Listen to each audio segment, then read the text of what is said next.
Hey guys, welcome to the Naked Marriage Podcast. We are Dave and Ashley Willis, and on this podcast, we undress the truth about sex, intimacy, and lifelong love. And we are so excited about this episode. Before we dive in, quick announcement, and that is that our book, The Naked Marriage, which many of you have read and left reviews on Amazon and sent us great feedback about. Thank you for that, by the way.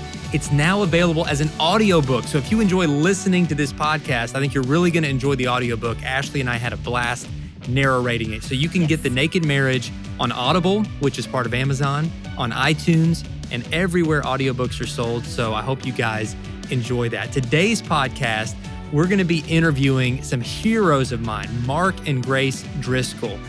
Mark Driscoll's one of the best-selling Christian authors of our generation. Together, they have a book called Real Marriage, The Truth About Sex, Friendship, and Life Together. They're the founders of Trinity Church in Scottsdale, Arizona. They have just some fascinating wisdom about marriage, parenthood, ministry, life. We're going to have a ball. Before we jump into the interview, though, we want to give a quick shout-out to those of you who've been giving shout-outs to us, because when you leave a review on iTunes or Spotify, wherever you're listening, it helps people discover the podcast, and we're so thankful for your positive feedback. Ashley's going to share a few of the recent reviews now. Yes, thank you guys so much. This one is from Ashley515. She says, I absolutely love listening to these two. They are not only hilarious, but they have this marriage thing figured out. I first saw them at the XO Marriage Conference 2019 simulcast at my church, and I've been hooked since. They give great advice. I encourage you to read their book, The Naked Marriage, as well. Thanks, Dave and Ashley. And then Chris Bird 3 says, listening to this podcast is one of the best things you can do for your marriage. Thank y'all so much for your input. It really helps get the word out. So keep on leaving those reviews. We appreciate it. Yeah, thanks again, guys. So let's dive into today's interview.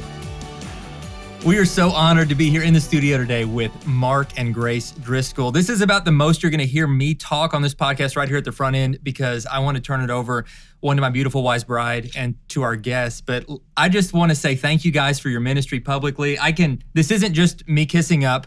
This is the truth. Like, there are few couples, and even though today's the first day I've actually met you guys in person, there are very few couples that have impacted our ministry, I would say, in our life as much as you guys have from a distance. Just reading your books, watching your sermons. There was a stretch there where I was just reading everything you were putting out. You were like my seminary, and I've learned so much from you guys. Oh, thanks. Just believe you're the real deal, and it's an honor that you guys made time for us today, and can't wait to dive into this conversation. So thank you for being here. Oh, it's an honor to be here. Thank you, guys. Yes, and we're so excited about the topic today. We're going to talk about friendship and marriage. And we just truly believe, and we know you guys believe this too, that the best marriages are those that are best friends. Mm-hmm. And if there's not friendship in your marriage, you're really missing out, and you're not going to have the kind of marriage that God, wants you to have. And so we want to hear from you guys and what you have to say about that. And to tee it up for you, I can't remember if this was a talk you gave or if this was in your book, but there was a story about the day your youngest kid went off to school. And that moment where you two are in the house by yourself, and Grace, I think it was you that said to Mark, it's a good thing we're friends. Yeah. And that really resonated with me. So take us back to that moment and just kind of unpack what friendship looks like and what it means in your marriage. Well, we started off as friends. We met at age 17 in high school. And so just enjoyed hanging out, being together. I say crazy things. Grace has a big laugh. And so I thought, well, there's a potential future here for us both. And we've worked together, and then we got married. And what happens, I think, when you're first getting to know each other, it's fun, it's memories, it's buddies, it's adventures, and then you get married. And then it's groceries and laundry and, kids and diapers. Yes. So many diapers. And teething. And all of a sudden, we like to say there's shoulder-to-shoulder, face-to-face, and back-to-back marriages. Mm-hmm. And, the back-to-back is where you're fighting. You just sort of turn your back on each other. A lot of life forces you into shoulder-to-shoulder, tasks, work, responsibilities, kids, and you've got to do the shoulder-to-shoulder, but you've got to make that pivot to face-to-face. And I think early on in our marriage, we did shoulder-to-shoulder really, really well. We got a lot done. We mastered that. Yeah. And but we didn't get as much face-to-face, which is the Bible's language for friendship. Mm-hmm. And so that really was a deep conviction of ours, because as we started having the kids, you have more and more excusable reasons not to work on your friendship. Yeah. And what happens is the kids try to make everything urgent. Everything's a crisis, everything's an emergency. And we're at the age now, we're 48 old. Yeah, Grace looks the same. I'm aging in dog years. And a lot of our couple friends that we know, they're in marriage crisis, or many even Christians are getting divorced. And it's like, what happened? What held it together was not the friendship, but was the kids. And then when the kids leave, it's like the gravitational center of the universe leaves and everything spins out of orbit. And so I think early on, you got to invest in the friendship, and then you reap the benefits later, especially when those kids get bigger and older and empty nest. And I don't know, you could talk about the book or how we kind of got to that principle of friendship. Yeah, well, I think when the kids went off to school, like you were saying, Dave, I think it was a sad moment because we really love our kids and we enjoy our kids and love hanging out with them, and they make us laugh a ton. But then looking at each other, just realizing, yeah, we actually can enjoy each other without the kids around too. We remember how to do that still, because it's a lost art sometimes when you get so engaged with 5 kids. Yeah. But I think, for us, articulating that in the book, in the friendship chapter specifically, was helpful to see that, yeah, we needed to remain in that friendship to be able to last long-term in our marriage. We've seen a lot of people that don't have that friendship. Right. And whether it's family, friends, whatever, we've seen that. And it's tragic to watch because they really have lost the whole reason they came together in the first place. Right. Well, and that's where the work spouse or the emotional affair comes in. You start becoming friends with someone other than your spouse. That's where all the trouble begins. And so the best way to safeguard that is work on the friendship with the spouse. And with the internet, we have all the emotional adultery that goes on and becomes something. Yeah. It's so true. So what are some things, like when you were in the trenches raising your kids, what were some things that the two of you did to cultivate that deep friendship with each other? When we went through pre-marriage counseling back in college, our pastor had us commit, not as a religious thing, but as something that you strive for and you target for, to keep a weekly date night. Mm-hmm. And so for us, that was key. And we had no money. We were so poor. We were church planting, always pregnant. Yep.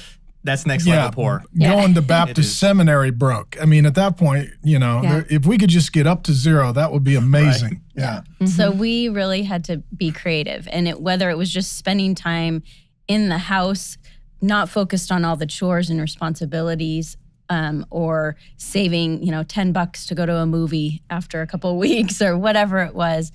We just had to work really hard. And actually, we have a lot of fun memories because we were working hard to maintain that and not letting business stuff get into that. We really had to create a separate calendar date and then a fun date. So we talk about the difference between a sync meeting and a date. And a date, you get dressed up, you go out, you have fun. Sync meeting is business. It's going through the calendar, the budget, the schedule. And if you don't have the sync meeting, what you end up doing on date night is who's going to pick up the kids and who's going to go to the orthodontist and, what are we going to do for the holidays? And so we found that a lot of our time together was just getting eaten up with all the practical stuff. It felt like we were running, an Uber or Lyft company running the kids all over the universe. Yeah. And so for us, there's sort of a business meeting where we kind of go over everything, and then there's a date, and that's just fun. And we don't bring business or conflict with us on that. And things Grace was good about at that time, we would set up a little co-op with 3 other couples. Mm-hmm. You watch the kids one week, we watch the kids one week, which means we get 3 date nights, and then one is basically a hostage negotiation with 20 children at your house. You're just hoping everybody makes it out alive. But then you get free childcare, stuff like holidays, birthdays. Could you give us gift cards for restaurants or whatever? And when you're a broke young couple, or if you're just a broke old couple, at least you got some stuff stacked up. You got some fun to look forward to. So there's a lot of that kind of stuff. Now with the fun dates, and even now, like what do you guys, what connects you the most? What do those fun things look like now? When you could do anything, you could plan your dream dates. What makes you smile the most, laugh the most, have the most fun together? It's probably very different for both of us. It is very different. We've taken those tests and we agree on nothing. Other than spirituality, we're both there. Everything else, we're all about So Jesus, 3 categories: the sync date, the Mark fun date, the Grace fun date. The Grace fun date. So what's the Grace fun date look like? Well, I like to have lengthy conversation and figure out how he's doing. And so I need to schedule that. I got to emotionally prepare. It's like an emotional marathon. I got to work my way up. I got to drink my Gatorade, keep my electrolytes high, and then I'm ready for the good long conversation. Yeah. It's a lot of emotional engagement just to check in on that heart level. But I also like just going to do fun stuff as well. I'm more adventurous. Not like camping or anything, but. No, I didn't marry. I married Ginger, not Marianne. We don't camp. We just don't do that. Yeah, she won't camp. But I like adventure. So I like to go explore a new town. I like to go over a hike. I like to get on a plane and go to a new country. I like adventure. Or snuggling up and taking a nap. Oh, yeah. Amen. We're in Scottsdale and have a hammock. Absolutely. Yeah. But like for me, my favorite thing, it's just really where I love to hold Grace's hand. So honestly, I love to hold hands and go for a walk. I just love just being outside, fresh air with Grace. And my favorite thing, this sounds a little, maybe a little trite, but like I love holding her hand and singing in church. Oh, that's great. I feel like there's something spiritual about it. It's a powerful moment. It is, yeah. To me, it's like, no, we're together, and we're together because God is good, and we're together to experience God's goodness. So, I mean, as weird as that sounds, like I'm a pastor, so we get to do that a lot. No, I love it. But that's probably my favorite thing. But yeah, we like to take trips. We like to take adventures, and I'm the guy I always need to plan. So I always need to have fun on the calendar. I always ask the kids, where do you want to go on vacation, Grace? What do you want to do? I need to have at least 6 or 8 fun adventures planned constantly on the calendar 12 months out. Otherwise, I start freaking. I think that would help so many. No, that is so like me. So but I'm just listening to this and I'm like, yeah, is there fun coming? There better be some fun coming. And I really appreciate that too. And I think so many times, and I think you were getting ready to say this, so I'm sorry, sweetie. No, you go for it. It'll sound prettier if you say it. But I do think so many times we get in the grind of everyday life and we think, life's too busy to do that. Or we don't have the money to do that. We don't have the time to do that. Yeah. And it really is depressing if you don't have something to look forward to that's just for fun and just for engaging with one another. So, I mean, I think that that's a great tip for people that if they're in kind of a lull in their marriage, there's no big crisis going on, but you feel like it's just dry. It's a dry season. I think put something on the calendar, like they're saying. That would be something amazing. Put fun on the calendar. And put fun in the budget. And to me, rack up frequent flyer miles. Do whatever you got to do. Everybody chip in, figure it out. I mean, we did great trips, but when the kids are little, we just took them everywhere with us. Yeah. Yeah. And I love the adventure, man. It's fun. No, we love the adventure too. Our kids have logged so many miles in this minivan. Those poor guys. But I think no, wait. You can't just say that and move on. Yes. You drive a minivan? We love our minivan. Hey, he is like a professional minivan driver. I can make that Honda Odyssey look like something from a James Bond movie. He really can. It's amazing. It's pretty sweet. That's why the Lord sent us here today for an intervention. Right. No, Dave asked me. I can hit with one push. I can make both side doors open. Everybody just runs in. They get to their spot, close the doors, and we're on. I know some people like the Suburban. They like to look like rapper rolling down the street. We like our minivan. I just own the dad thing. Like just good. My dad brand is so strong. It is. It really is. I could drive a minivan. Like even if it's just me about town, because I can just own it. Yeah. You do. What did you drive, Grace? Tell them what you've always driven. Suburban. Yes. Yeah. We roll cool. big So and large. You're cooler than us. Way cooler. My wife thinks that the speeding limit is a set of options. Her name is Grace. She's New Covenant. She doesn't abide by laws. So she goes fast. And so I just put her in the biggest vehicle. I put safe. Big wheels and tires and a metal bumper. I just want a victory mobile for my girl. Right. Yeah. I love that. No, we're not cool enough for that. No, I wish I was cool enough for the Suburban, but we have a white Honda Odyssey. No, I'm wearing. We love it. Like I'm wearing tennis shoes right now with white socks. Like I'm just. Dude, I'm not black shoes with white socks. I'm not a cool person, and I'm just so comfortable with that it's cool in its own way. I love it. But the minivan works for us. It does. All right. Switching gears here just a little bit because cloth or leather interior. We just. No, it's got a newer one. It's with leather. We had cloth for years. Because if you have kids, you can't do leather interior. There's not enough hand sanitizer to fix that. We got the thing. What is it called? The floor liner that's made of like plastic that you can. It's just a big tray. I love it. I did not have that. Like my neighbor told me, you have all these kids. Why do you not have this? I think it's called WeatherTech. We're not sponsoring WeatherTech, but it's amazing. Check it out. Does not yet sponsor this podcast. Yes. But if you not yet, but please call us. No, but it is amazing. It's seriously, it's awesome. So we were like, we love it. It's just When you're a parent, you get excited about different stuff. It is so true. When you're single and dating, you're not. No. Someday we're gonna have a white minivan with WeatherTech. That's going to be amazing. No, it sounds so lame, but now we love it. We're so excited. We love it. We made. I just wanted to make out in it with you on the, like I did. I'm like, let's climb in the Odyssey. Right. What else did you guys want to talk about? Yeah, I mean, we got to cut this short. We got a date in our minivan happen in about 15 minutes.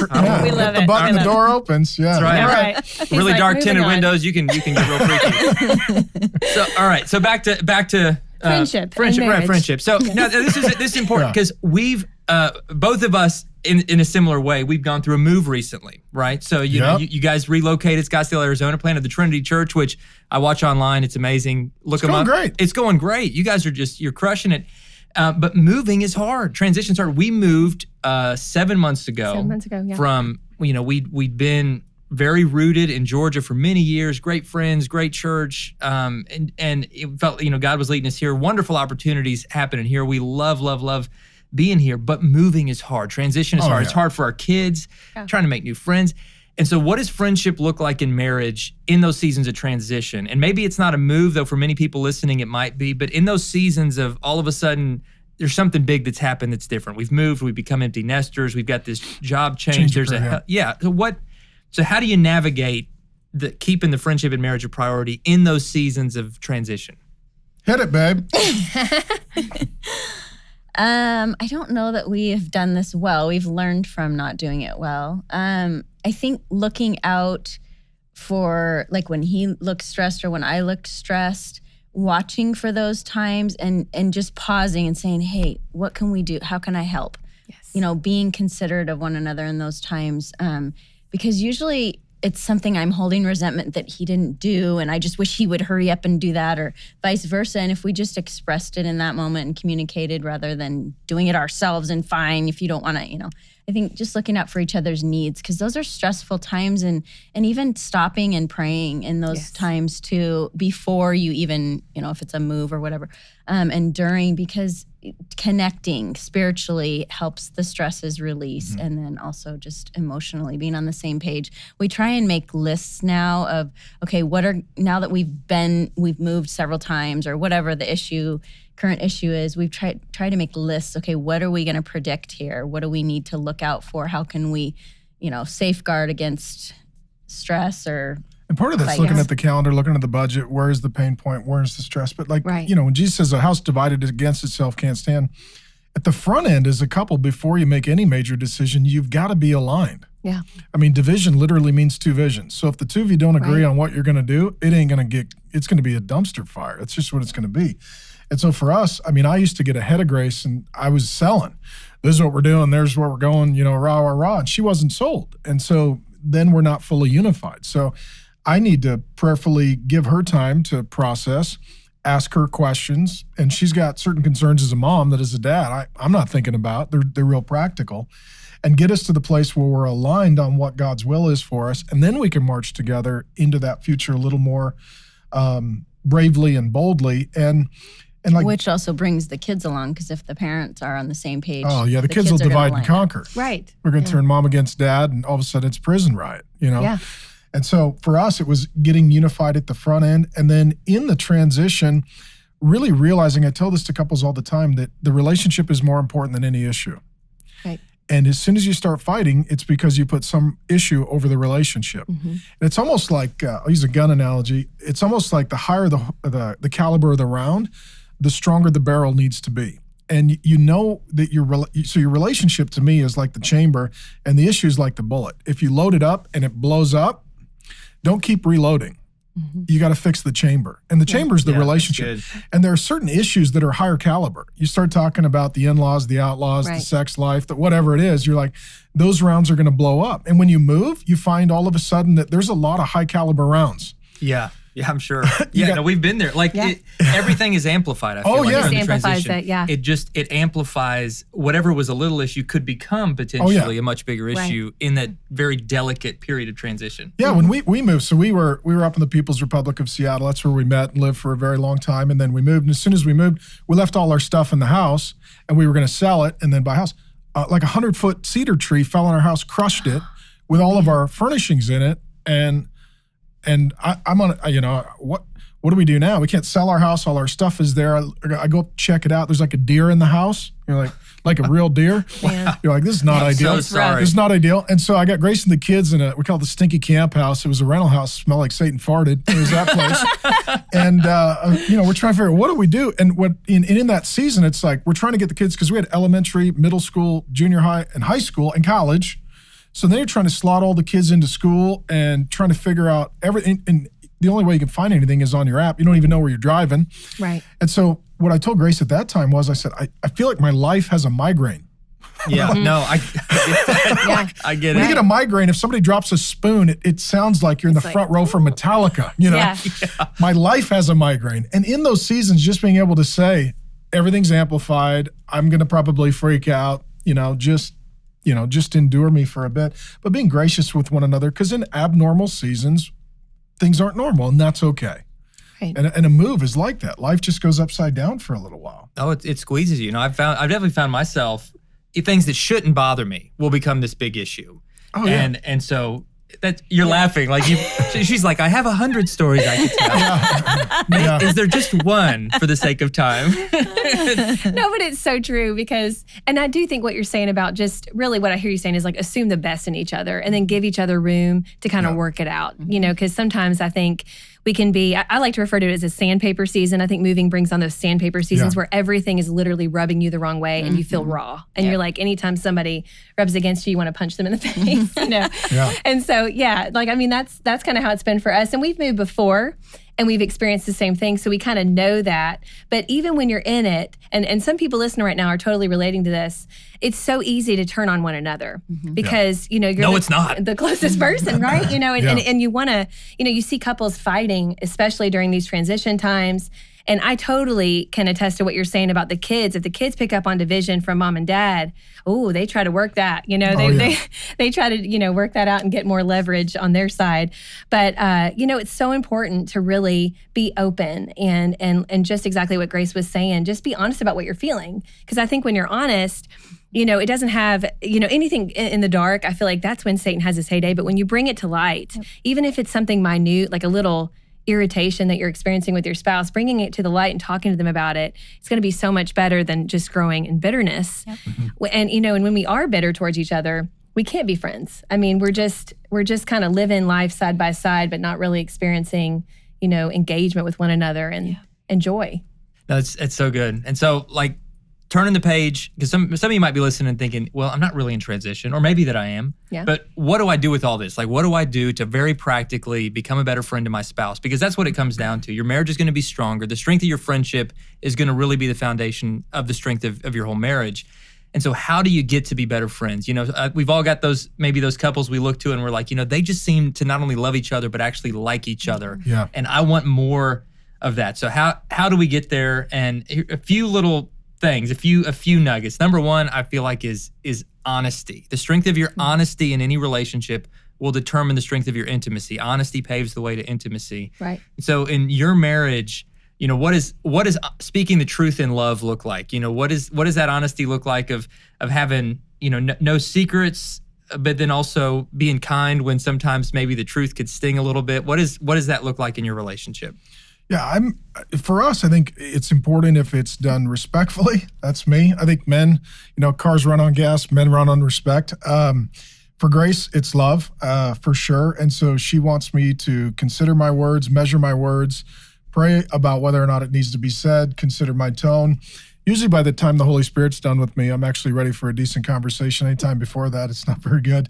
And not to have those conversations in front of the children. Oh, yes. Yes. But to have those privately, because they're part of the family, but they're not part of the marriage. The marriage and the family they're connected, but they're not. We were together before the kids came, and we'll be there after they're gone. So our thing is our thing. And I think sometimes couples will have these conversations either in gossip with someone else rather than with their spouse.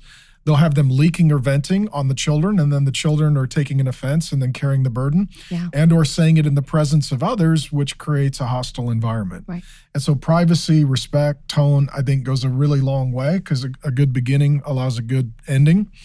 And one of the things Grace did when we first got married, Grace wanted to know how things were going. She would ask, how was your day? What happened?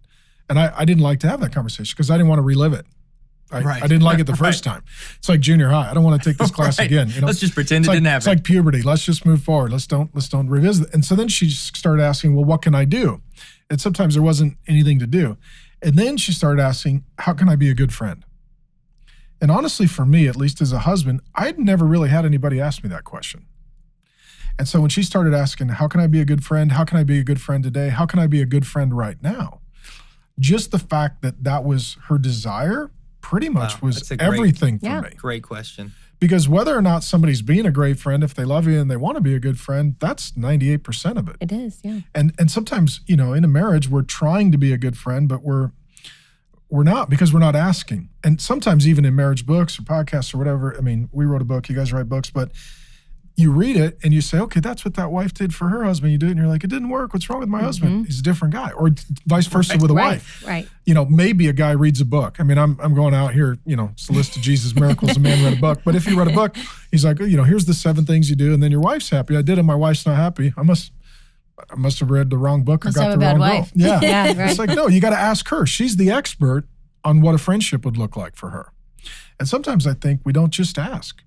How can I be a good friend today, right now, this second? What do you need? That is a $1 million question. Like that kind of just stopped me in my tracks, and I'm all of a sudden just thinking it's hard to be angry with someone when they're asking you how can they be a good friend. I mean, seriously, it does. It stops it. I can do it. I can No, I know that. It's hard, yeah. But it really does. It's like, oh, okay. It just completely changes the dynamic of the conversation. It's so good. Yeah, I love that. Time and tone. I had to learn to pray for the right timing and the right tone to address an issue. And for him, because he's high touch had to be a part of it. So holding his hand. She's rubbing my neck. That conversation is going to go really well.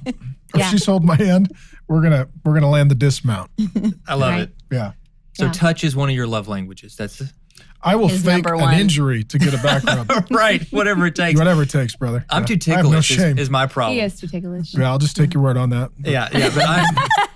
But I do love somebody just snoring. I'm struggling with a cold. Yeah. I do love to cuddle. He's a cuddler. When I'm being held, the world just feels right. But she gets so hot. This is an issue for a separate counseling session. Yeah. Cuddling on cuddling. We got this little dog that gets all the cuddles.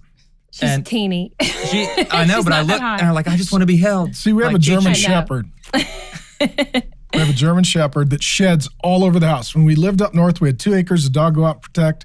Yes. Now we're in Arizona. It's 120 degrees. Dog just lays in the house and sheds. Look like I murdered a dog in my house. There's dog hair everywhere. It's a crime scene. There's like a chalk outline of a golden. If you guys want a bigger dog, we know a guy. Yeah, we'll make that happen. Oh, this is so good. We can keep this going all day. For sake of time, we're going to have to land the plane. So going around the circle, Sweetie and Grace and Mark, share like kind of one last nugget for those folks listening. Like, how can I be a better friend to my spouse? And we've shared a bunch of them already. I hope you've listened to this, taken some of these to heart. Just asking that question, asking your spouse, how can I be a better friend to you right now? Right. But Sweetie, what's a nugget of marriage advice you can leave them with before we wrap up? I think we talked about this before in other podcasts, but not enough. I think we can talk about this a lot more. It's just there is power in praying for each other, but there's a lot of power in praying with each other. So you're praying together, because especially if you guys are feeling some distance and you start praying together, it's like God just binds your hearts together. And it really is hard to stay mad at somebody and pray for them at the same time. I would really like to challenge people on that. Just try it, because God really humbles our hearts, and it brings us together closer to Him and closer to one another. I love it. Yeah. I think for me, the number one mentioned emotion of Jesus is compassion. And it's easy for me to be compassionate with people all around. I grew up in ministry and had to learn that. And so if I'm lacking compassion for Mark and he sees me giving it to everyone else, it really is a hard thing on our relationship. And so it means I'm stretching myself too thin and I need to refocus. But compassion for me with Mark specifically is a huge thing that I just need to really hone in on, because he's so independent. And so sometimes I feel like I'm not needed, but I am needed. And he has to remind me of that. I'm a hot mess minus the hot. That's just how I roll. Yeah. I like what Ashley said. I think we know couples that sleep together won't pray together because it's too intimate. Yeah. I think there is an intimacy at the soul level when you're praying and worshiping together that then lays the foundation for the emotional, lays the foundation for the remainder, the physical. I think early on, I definitely didn't, I would pray for Grace, but I didn't pray with her as much. The other night, and I'm not saying now I'm varsity, but even I taught on prayer. We're in John 17, going through John's gospel. The other day, we got some good time to pray through some stuff that was kind of a burden. And it wasn't a burden from her or I, it was a burden from some other people. And it felt like the burden lifted. It felt like we united on an issue that in the past we may have ended up having some sort of conflict over. And instead, we agreed and we handed that to the Lord in prayer. And it was I don't know. It was just a real joy to know that we can come together and God is very willing to bless that relationship because that was his decree and design. Mm-hmm. Yes.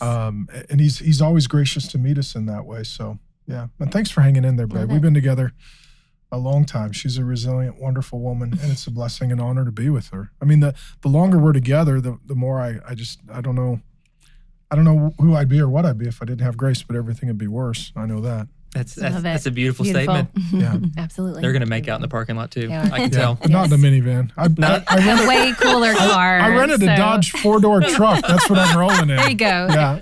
Hey, come over. That is pretty cool. Come over and take the Odyssey with adventure. Oh man, so good, so good. Well, I want to publicly thank you guys for all you've taught us. In fact, we could probably be sued for plagiarism at some point. The tagline of the book that they wrote together 5 or 6 years ago, Real Marriage, was "The Truth About Sex, Friendship, and Life Together." The tagline for our book, The Naked Marriage, releasing February 12th, shameless plug, nakedmarriagebook.com, is "Undressing the Truth About Sex, Intimacy, and Lifelong Love." So that is awesome. I didn't even know that. So almost that's great. close enough for a lawsuit, but hopefully we're all under grace here. No, it's great. Oh, goodness. So listen, follow these guys. They have been such an encouragement to us through the years. I mean, in all sincerity, I mean this. We've learned so much from you guys, and I encourage everyone listening. If you're not currently connected to the ministry of Mark and Grace, follow the sermons that they're putting out weekly at the Trinity Church in Scottsdale, Arizona. If you live anywhere near that area, go. It's a wonderful, thriving church, and check out the new book, Spirit-Filled Jesus. I've been reading it. It's really made an impact on me, telling the story in a lot of ways of your family coming together, ministry as a family, some of the stories you share of planning this church as a family, woven within the context of Jesus's ministry, and you're a masterful teacher, obviously. So highly recommend this book. So check out markdriscoll.com. .org.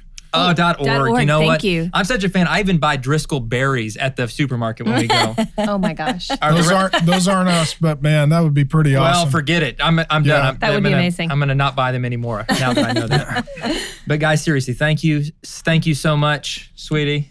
Yes, thank you all so much. Yeah, We no, really we love and appreciate you guys. And we've been following your stuff on BeliefNet, and we're familiar with your work. And congratulations on the new season. Praying for you and the family and the big pivot. But you're in a great place. It's a great opportunity. So thanks for taking that opportunity. Yeah. Well, we're excited. Love to be part of the team at Marriage Today. Yes. It's a wonderful, wonderful marriage ministry, and we're honored to be part of the team. And so, guys, you guys listening, we're honored that you're listening. So thank you for listening to The Naked Marriage. Thank you for reviewing, for sharing. For whatever happens in podcast world, I really don't know what all happens because my kids are better at my phone than I am. But apparently there's a lot you can do, and you guys are doing it. And so thank you very much, and we'll look forward to connecting with you next time. Cool. Thanks, guys.